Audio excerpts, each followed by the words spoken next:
Farming life in another world के episode 1 में हम लोग एक बंदे को देखते हैं जो कि हॉस्पिटल में होता है और अब उसकी हार्ट बीट पूरी खत्म हो जाती है और अब उस बंदे की आंख खुलती है। वो देखता है कि तो ये एक ड्रीम था, ये ड्रीम तो मुझे काफी दिनों से नहीं आया था। ऐसा बोलने के बाद वो खड़ा हो जाता है और अब वो अपने रूम से बाहर निकलता है। वहाँ पर उसे उसकी मेड मिलती है और उसकी मेड कहने लगती है, मास्टर हिराको, माफ करना, मैंने अभी तक ब्रेकफास्ट नहीं बनाया। तो हिराको उससे कहते, कोई बात नहीं, मैं ही जल्दी उठ गया हूँ। ये सुनकर मेड थोड़ा रिलीफ फील करती है, जिसके बाद हिराको से कहते हैं कि क्या तुम मुझे मास्टर बुलाना बंद कर सकती हो। तो मेड कहते, समझ गई विलेज चीफ। और अब हिराको वहाँ से जाने लगता है। तभी उसे किचन से एक आवाज आती है, तो वो किचन में जाकर देखता है तो पता लगता है एक मेड और उस स्लाइम को उबाल रही होती है। उसे देखकर हिराको कहता है, तो तुमने किचन में काम करना शुरू कर दिया। तो मेड हिराको से पूछती है कि क्या मैं इस पूरी चीज को जला दूं, जिस पर हिराको मना कर देता है।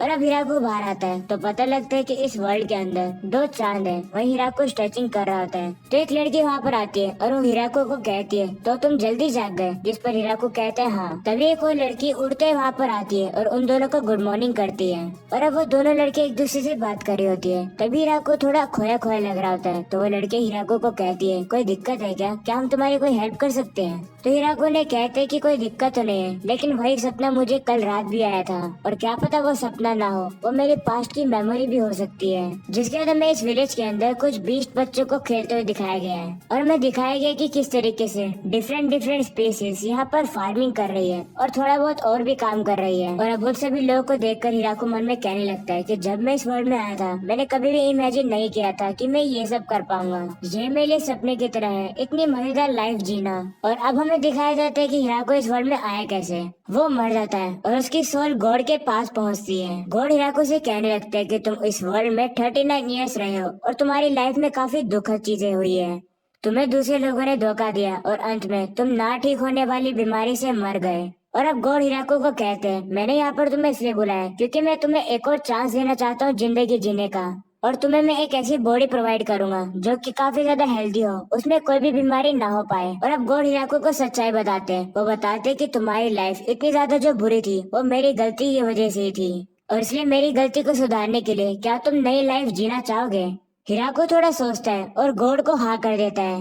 और अब गॉड कहने लगते हैं कि क्या तुम्हारी कोई रिक्वेस्ट है, तुम जैसी लाइफ जीना चाहते हो मैं तुम्हें वैसी ही लाइफ दूंगा। तो हिराको थोड़ा सोचता है और कहता है, हाँ मुझे फार्मिंग करनी है।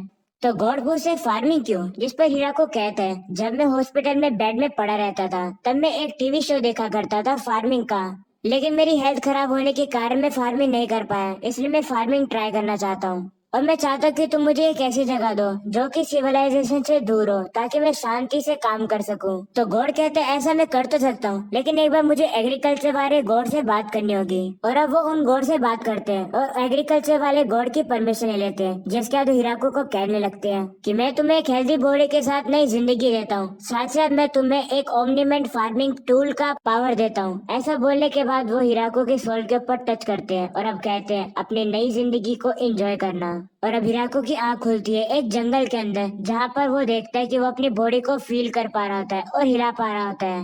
हिराको खुश होता है कि वो खड़ा हो पा रहा है, क्योंकि पिछली जिंदगी में वो काफी लंबे समय से खड़ा नहीं हुआ था। हिराको कहने लगता है, अब जब मैं जिंदा हो चुका हूँ मैं फार्मिंग कर पाऊंगा, जो मैं काफी समय से करना चाहता था। और अब हिराको देखता है कि यहाँ पर तो सिर्फ पेड़ ही पेड़ है। वो कहने लगता है कि मैंने कहा तो था कि मुझे सिविलाइजेशन नहीं चाहिए, लेकिन इतना भी नहीं कहा था कि यहाँ पर लोग ही ना आए। और अब वो अपने कपड़े देखता है, उसे अपने कपड़े एक गेम के विलेजर की तरह लग रहे हैं। हिराको कहने लगता है कि मैं यंग बन चुका हूँ। और अब वो कहता है कि एक मिनट, मेरे पास तो ऑर्नामेंट फार्मिंग स्किल थी ना, मैं इसको टेस्ट करता हूँ। और अब वो अपने पावर का यूज करता है, जिससे कि उसके हाथ में एक टूल आ जाता है और अब वो जमीन में खोदना शुरू करता है। वो नोटिस करता है कि वो जितना भी जमीन में खोदे वो थक ही नहीं रहा है, चाहे जमीन कितनी भी ज्यादा सख्त हो। और जो सॉइल है वो काफी ज्यादा फ्लफी है, तो इसमें वेजिटेबल काफी अच्छे से उगेंगी।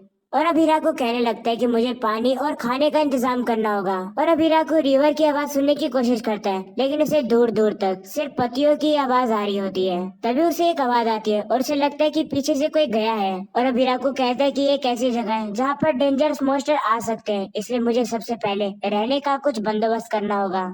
और अब हिराको थोड़ा आगे चलता है तो उसे एक काफी बड़ा पेड़ दिखता है। उसे देखकर हिराको कहते हैं कि एक अच्छा चेक पॉइंट है, अभी के लिए मैं यहीं पर रह लेता हूँ। और अब हिराको इस एरिया को थोड़ा खोजना शुरू करता है, लेकिन अभी भी उसे कोई रिवर नहीं मिलती है। जिसके बाद हिराको 2 डंडी उठा लेता है और कहता है और कोई भी चॉइस नहीं है, मुझे एक कुआं खोदना पड़ेगा। थोड़ा ढूंढने के बाद हिराको को पानी नहीं मिलता है, इसलिए वो उन डंडियों को गुस्से में फेंक देता है और अब वो अपने पावर का यूज करके एक शवल बना लेता है। हिराको कहता है कि मैं अपने ओमनीमेंट पावर स्किल से किसी भी टूल को बना सकता हूँ, लेकिन वो कोई भी कॉम्प्लिकेटेड मशीन नहीं बना सकता है। जिसके बाद हिराको कहता है कि मैं थक ही नहीं रहा हूँ, अगर मैं इसी तरीके से खोदता रहूंगा तो मैं पानी जरूर ढूंढूंगा। और अब थोड़ा नीचे जाने के बाद हिराको को पानी मिल जाता है। उसे देखकर हिराको कहता है मुझे पानी इतनी जल्दी मिल गया, लगता है गॉड ने मेरी हेल्प करी है। और अब पानी कलेक्ट करने के बाद हिराको खाना कलेक्ट करने की सोचता है। हिराको नोटिस करता है कि उसे तो भूख ही नहीं लग रही है। वो सोचता है कि क्या ये भी ओमनीमेंट फार्मिंग टूल की पावर है। और अब हिराको थोड़ा प्रॉपर बेस बनाने के लिए उस एरिया को क्लीन कर देता है। जिसके बाद हिराको एक पेड़ के पास आता है जो कि उसके रास्ते के बीच में आ रहा है। हिराको सोचता है कि मैं इसे अपनी एक्स से काट देता हूँ। हिराको कहता है कि सबसे पहले पेड़ को मैं इस साइड से काटूंगा, उसके बाद दूसरी साइड से, जिससे कि पेड़ अपोजिट डायरेक्शन में गिरे। और अब हिराको ऐसे ही करने का ट्राई करता है। वो सबसे पहले पेड़ को दूसरी साइड से काटता है, लेकिन वो कुछ ज्यादा ताकत लगाता है, जिससे कि वो पेड़ उसी के ऊपर गिरने लगता है। और अब जैसे तैसे करके हिराको बच जाता है और अब वो हंसने लगता है और कहता है मुझे लगा ही था ऐसा ही होने वाला है। जिसके बाद वो एक हैजेट के जरिए पेड़ के कठोर लकड़ी को काफी इजीली से काट देता है और अब वो एक हुक के जरिए पेड़ को खींचने लगता है। हीरा को कहते हैं ये टूल तो नहीं है, लेकिन जिस चीज को भी मैं इमेजिन करता हूँ ओमनीमेंट फार्मिंग टूल वही टूल मेरे को बना के दे देता है। और अब काफी सारी लकड़ियां काट कर हीरा को सोचता है कि मैं अपना घर कैसे बनाऊं, मेरे पास तो कोई कील वगैरह है ही नहीं। तभी हीरा को नोटिस करता है कि एक सेकंड, ये तो शाम हो गई। ये देखकर वो काफी डर जाता है, क्योंकि अगर सूरज जल गया तो काफी अंधेरा हो जाएगा। और अब हीरा को कहता है मुझे लाइट ढूंढनी पड़ेगी। हीरा को अपने पावर से एक लैंप या फिर माचिस बुलाने की कोशिश करता है, लेकिन कुछ भी नहीं होता है। हीरा को सोचता है कि अगर मैं माचिस बनाऊंगा और अगर वो खत्म हो गई तो मैं अपने टूल को खो बैठूंगा। इसलिए वो एक मैग्नीफाइंग ग्लास को मंगाता है और कहते हैं इससे मैं आग को शुरू कर पाऊंगा। लेकिन अब काफी रात हो चुकी है, आग नहीं चल पाती है। और अब हीरा को पेड़ के अंदर एक जगह बनाकर उसके अंदर एक टेम्परेरी शेल्टर में रह रहा है। वहीं पर वो चीजल से कुछ प्लेट वगैरह बनाने की कोशिश करता है। हीरा को कहता है कि मुझे लगा कि मैं रात में कुछ देख नहीं पाऊंगा, लेकिन मैं काफी सरप्राइज हूँ कि मैं देख पा रहा हूँ। लगता है गॉड ने जो मुझे ये हेल्दी बॉडी दी है ये इसका कमाल है। और अब हीरा को चांद को देखकर कहते हैं कि सही में मैं दूसरे वर्ल्ड में आ गया हूँ।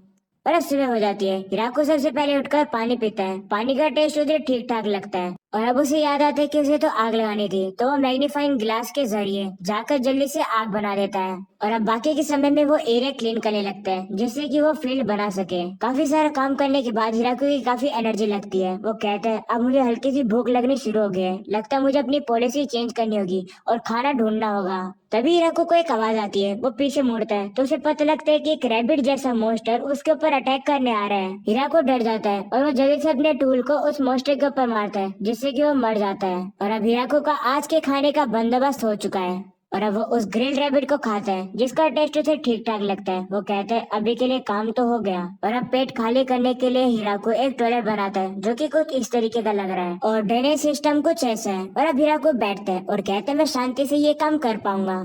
थोड़ी देर बाद वो कहता है नहीं मैं नहीं कर सकता हूँ। और अब वो उस टॉयलेट के चारों ओर एक दीवार बनाता है, जिससे कि वो आराम से अपने काम को पूरा कर पाएगा। और अब हिराको वापस से फील्ड पर काम करना शुरू करता है। वो सोचता है कि मैं यहाँ पर कौन से वेजिटेबल्स उगाऊं।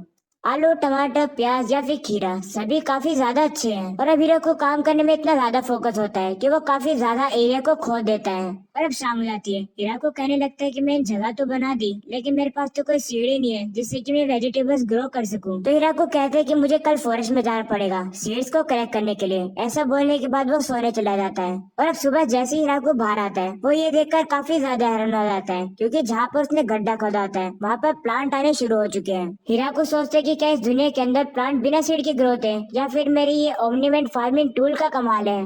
चाहे कुछ भी हो, प्लांट उगना तो शुरू हो गए हैं। और अब मेरा फर्ज बनता है कि मैं इस फील्ड को जायंट रैबिट या फिर किसी भी मॉन्स्टर से प्रोटेक्ट करके रखूं। और अब अगले सीन में हम लोग देखते हैं हीरा को कुछ दिन लगाकर उस फील्ड के चारों ओर फैंसे लगाए थे, जिससे कि मॉन्स्टर वहां पर ना आ पाए। और प्लांट्स को अच्छा पानी मिलने के बाद वो काफी अच्छा ग्रो कर रहे हैं। और अब हीरा को थोड़े और कुछ दिन लगा के अपने लिए एक हट बना लेता है। उसको छत बनाने में थोड़ी दिक्कत आती है, लेकिन जैसे तैसे करके वो छत को भी कंप्लीट कर देता है। थोड़े दिन भी जाते हैं, हिराको अपनी जिंदगी को एंजॉय कर रहा होता है। तभी उसकी नजर बाहर कुछ डॉग पर जाती है। वो उन्हें देखता है कि इनको तो चोट लगी हुई है। वो कहने लगता है कि देख कर नहीं लगता कि मेरे पर अटैक करने वाले हैं। इसलिए वो उन डॉगी के लिए रास्ता बनाता है और उन्हें अंदर बुलाता है। अंदर लाने के बाद हिराको उन दोनों को मीट खिलाता है, जो कि हिराको को बोर को मारने के बाद मिला था। और अब हिराको कहने लगता है कि मैं बचपन से चाहता था कि मेरे पास डॉग हो। फार्मर के लिए डॉग काफी ज्यादा अच्छे होते हैं और मैं काफी खुश हूँ कि ये दोनों मेरे साथ रहे। तो तभी अचानक से वो फीमेल डॉग की तबीयत खराब हो जाती है। इसके कारण से वो मेल डॉग हिराको के ऊपर गुस्सा हो जाता है। हिराको सोचते कि क्या ये फीमेल डॉग बच्चों को जन्म देने वाली है, इसलिए हिराको उन दोनों को अपने हट के अंदर लेके आता है ताकि वो लोग सेफ रहें। हिराको सोचने लगता है कि डिलीवरी कब होने वाली है, क्या मैं इसके लिए पानी लेकर आऊं। हिराको थोड़ा पैनिक होने लगता है, लेकिन वो एक डिसीजन ले लेता है और पता लगता है रात में हिराको अलग बैठा होता है। वो कहने लगता है मुझे जो हुआ मैंने किया, इसलिए मैं यहाँ पर आ गया हूँ क्योंकि ह्यूमन को वहाँ पर नहीं रहना चाहिए। और अब अगला दिन हो जाता है। हिराको की आँख खुलती है। वो देखता है कि वो तो सो गया था, जिसके बाद वो जल्दी से उस हट में जाकर देखता है। वो अंदर देखकर काफी खुश रहता है क्योंकि सब कुछ अच्छे से गया और वहाँ पर काफी सारे पपीज होते हैं। और इस खुशी को सेलिब्रेट करने के लिए हिराको उन दोनों को मीट दे देता है। और अब थोड़े और दिन भी जाते हैं। हिराको कहने लगता है कि मुझे लगा कि ये डॉग चले जाएंगे, लेकिन ये लोग यहीं पर एंजॉय कर रहे हैं, इसलिए इन लोगों ने डिसाइड किया है कि ये यहीं पर रहेंगे। और ये लोग मेरी हट के अंदर रह रहे थे और इन लोगों को हट से बाहर निकालना मुझे अच्छा नहीं लग रहा था, इसलिए मैंने लिए खुद के लिए एक और नई हट बना ली। और पिछली वाली हट के कंपेयर में ये वाली हट काफी ज्यादा इम्प्रूव है। जिसके बाद हीरा को बताता है कि हार्वेस्टिंग का समय हो गया है। सबसे पहले हीरा को टमाटर के फील्ड पर जाकर उन्हें हार्वेस्ट करता है और उसे चख कर देखता है, जो कि उसे काफी टेस्टी लगते हैं। और अब हीरा को बताता है कि डॉग गेम के लिए हंटिंग करते रहते हैं, इससे मेरा भी काम बन जाता है और साथ साथ वो पेट्रोलिंग करने में भी मदद करते हैं। हिराको ने मेल डॉग का नाम कुरो रखा है, फीमेल डॉग का नाम यूकी और बच्चों का नाम कुरोची, कुरोनी, कुरोसान एंड कुरोयोन। हिराको ने वेजिटेबल्स खिलाता है। हिराको कहने लगता है कि मुझे लगा नहीं था कि ये वेजिटेबल्स खाएंगे, लेकिन ये वेजिटेबल्स को खुशी खुशी खाते हैं और इनकी खुशी देखकर मेरा और मन करता है कि मैंने और ज्यादा डिलीशियस वेजिटेबल्स खिलाऊं। हिराको कहता है कि हार्वेस्ट करने का समय हो गया और मुझे एक स्टोरेज हट भी बनाना पड़ेगा ताकि मैं सभी वेजिटेबल्स को स्टोर कर पाऊं। साथ ही अब मुझे फर्नीचर टूल्स बनाने हैं और भी ज्यादा चीजें करनी है।